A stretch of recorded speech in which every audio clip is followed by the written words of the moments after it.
মঙলদৈৰ ৰাজনৈতিক মঞ্চত বিশেষ ইংগিত চিপাঝাৰৰ প্ৰকৃত যুৱ নেতা কোন?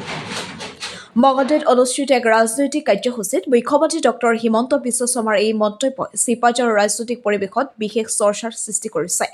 মুখ্যমন্ত্ৰীয়ে স্পষ্টভাৱে ক'লে, যুৱ নেতা চিপাঝাৰৰ যুৱ নেতা আৰু সেই মন্তব্যৰ সৈতে কাষলৈ মাতিলে ডক্টৰ বনমালী শৰ্মাক।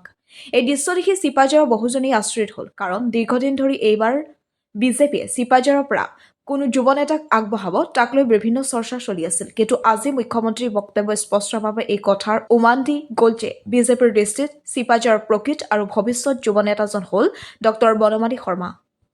ডক্টৰ বনমালী শৰ্মাই দীৰ্ঘদিন ধৰি সমাজসেৱা, সাংগঠনিক কাম আৰু যুৱ সমাজক একত্ৰিত কৰাৰ ক্ষেত্ৰত সক্ৰিয় ভূমিকা লৈ আহিছে।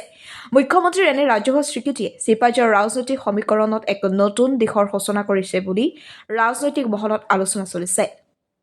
এতিয়া সকলোৰে দৃষ্টি এই ইংগিতৰ পাছত চিপাঝাৰৰ ৰাজনীতিত কি নতুন পৰিৱৰ্তন আহে সেয়া সময়হে হ'ব। News desk report, AIM live. যুৱ নেতা চিপাঝাৰৰ ঠিক আছেতো।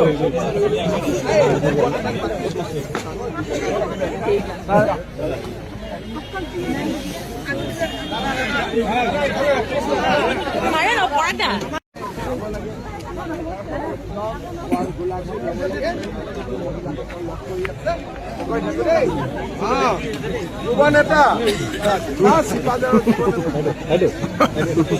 আছেতো।